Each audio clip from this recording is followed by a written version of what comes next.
Depuis les arbres du fond, jaillissent plusieurs sources qui sont drainées vers un réservoir appelé Stuvapruna, littéralement le puits de la pièce à vivre.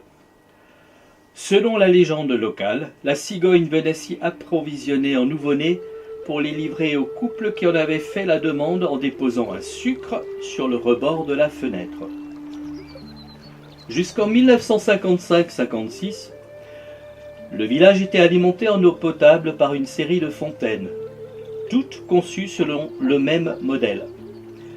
Dans une grande auge surmontée d'un fût coulait l'eau d'une source intarissable.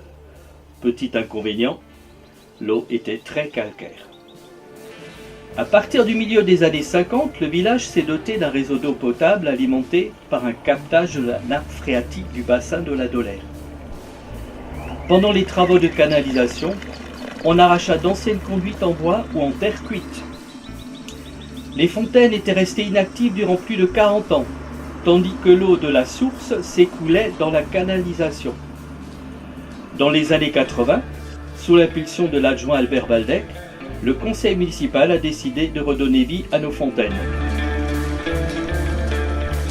Première fontaine rue du Château. L'eau coule depuis le 11 octobre 1984.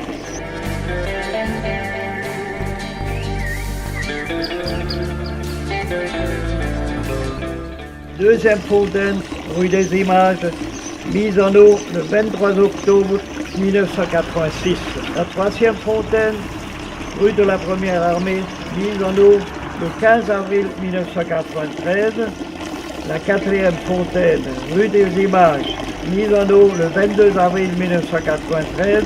La cinquième fontaine, place de la Poste, fut mise en eau le 13 mai 1993. La sixième fontaine, rue de la Première Armée, mise en eau le 16 juillet 1993.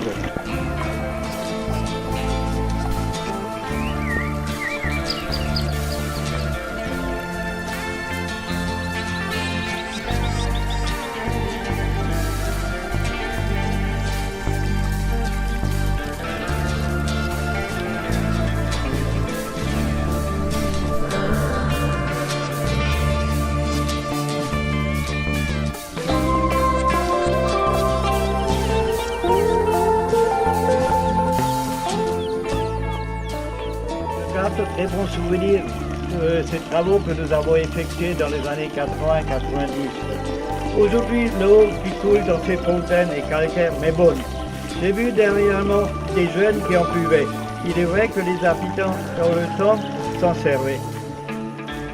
Mais nous, René, on va contourner la chose. On va boire à la santé de tous ceux qui sont venus ici pour chercher de l'eau. Et Gesundheit. Gesundheit. Gesundheit, hein.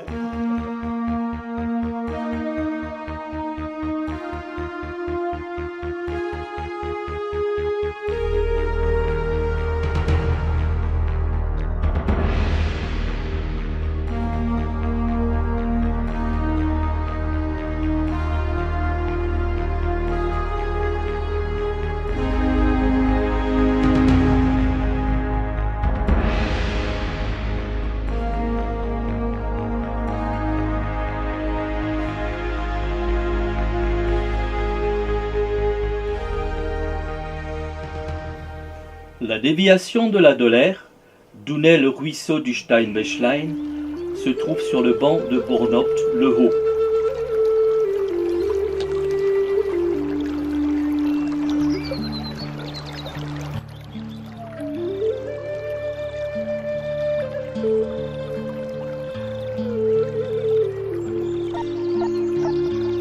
Les restes de l'ancien lavoir de Bournopt.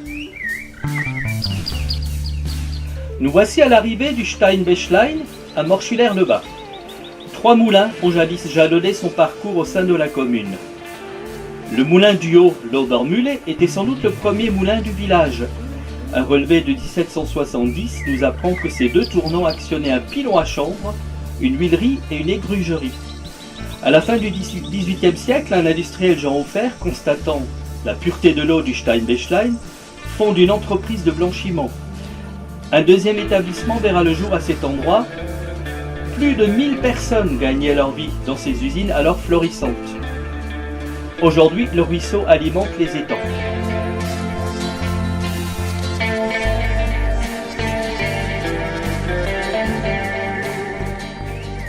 Passons sous le pont pour découvrir le lavoir du Haut. Ces lavoirs portaient le surnom de tribunal. Les ratschvivres, les commères qui s'y retrouvaient s'en donnaient à cœur joie pour juger leurs concitoyens. La construction des lavoirs s'est développée en France à partir du milieu du XIXe siècle suite à une épidémie de choléra en 1849.